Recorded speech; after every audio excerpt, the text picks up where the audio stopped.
Olá, vamos à nossa conversa de hoje, desse 2 de junho, terça-feira. E eu esqueci de contar para vocês que o Marcos Vinícius, que saiu do hospital, foi para casa, se curou da Covid-19, me ligou. E falei com ele, com a mulher dele, com o pai dele, com a mãe dele, e ele me convidou para um jantar na casa dele. Aí eu vou conhecê-lo, conhecer a família toda. Vai ser bom. Agora vamos deixar passar essa quarentena aí, deixar tudo baixar, né? Enfim, foi uma corrente para frente, né? Vocês aí que torceram por ele, que rezaram por ele, né? Um grupo, nós que conseguimos aí a cloroquina, já no momento meio atrasado, né? Porque não tinha no hospital, e o tempo foi passando, ele quando se internou já estava com 40 graus de febre, né? Bom, mas sobreviveu e está em casa, com 22 quilos a menos. Se você não estiver inscrito, junte-se a nós, vamos chegar a 1,5 milhão e depois vamos a 2 milhões, vamos dobrar a meta. E não esqueça de dar o seu like ou o seu dislike ao final.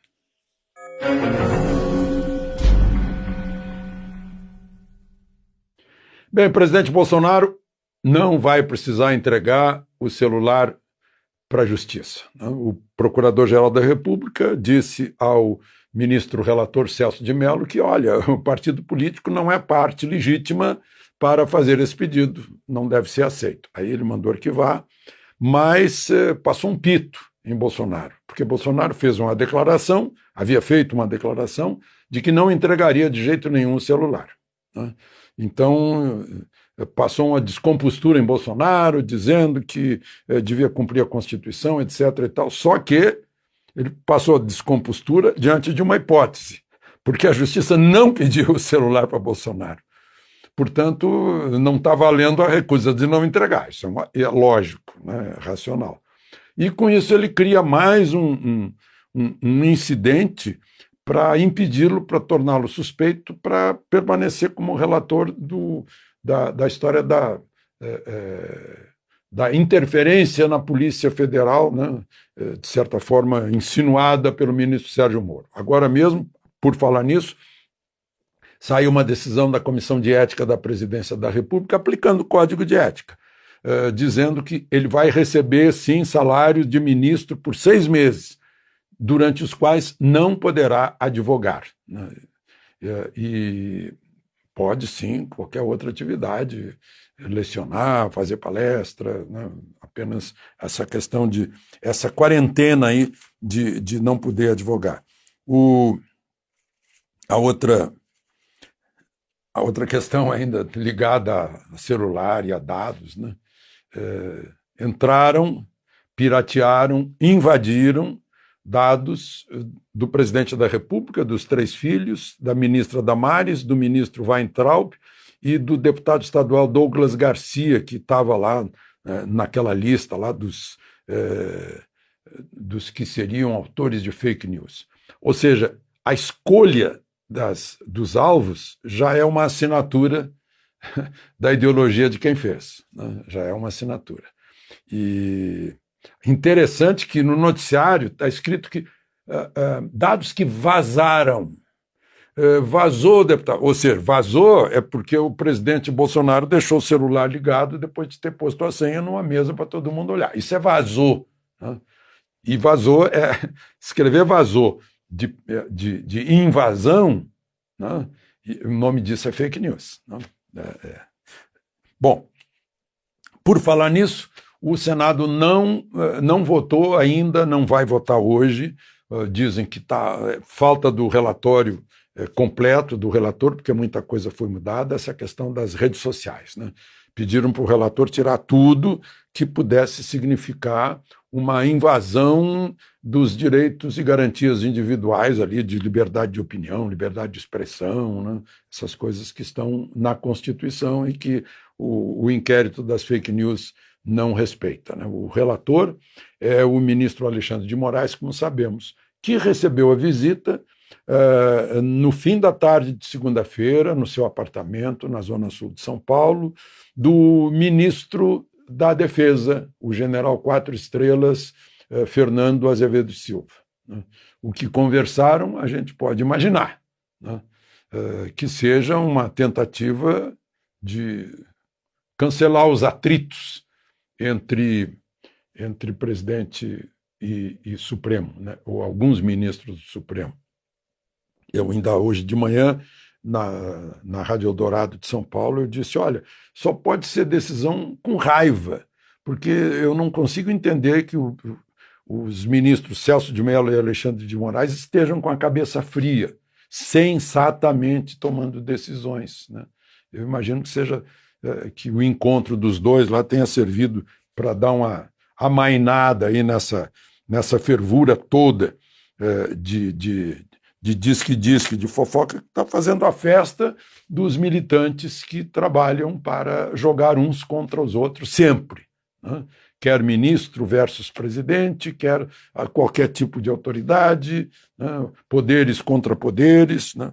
Porque a gente sabe, está claríssimo, né? Qual é a intenção. Bom, lá em São Paulo, o governador Dória postou uma declaração dizendo que não vai permitir que manifestantes sejam autorizados a fazer manifestantes antagônicos no mesmo lugar, no mesmo dia. E que já falou com o prefeito Covas e ele concorda com isso, pensa assim. Gente, será que o governador não conhece a Constituição? Eu acho que na hora que o sujeito quiser se registrar como candidato, tem que haver uma espécie de vestibular. No mínimo, tem que saber o que diz a lei maior, né? Porque não é de agora, não é nem da cabeça do governador, nem da cabeça do prefeito, que não se pode fazer duas manifestações no mesmo dia, no mesmo lugar. Está escrito na Constituição, no artigo 5º dos Direitos e Garantias Individuais, né? Do capítulo dos Direitos e Garantias Individuais, é a linha 16, diz que é livre o direito de manifestação, todos podem se reunir sem armas em um local público, né? Desde que, né, uma manifestação não interfira na outra anteriormente marcada. Isso está muito claro.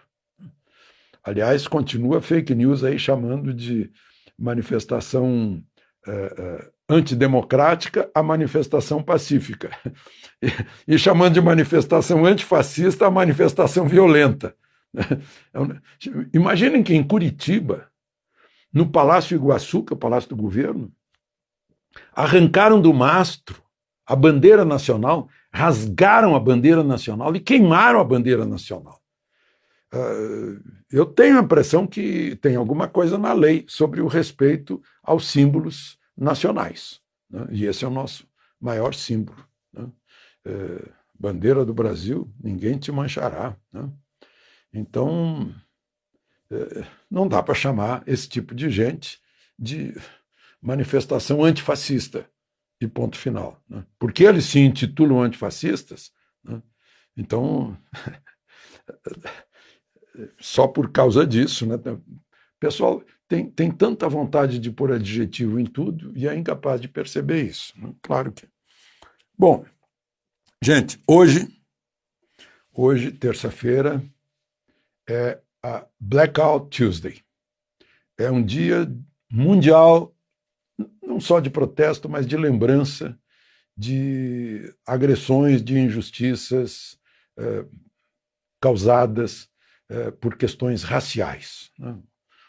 A gota disso foi a morte do George Floyd, lá em Minnesota, né, por parte de um policial, né, que pôs o joelho sobre o pescoço dele até que ele morresse asfixiado, né.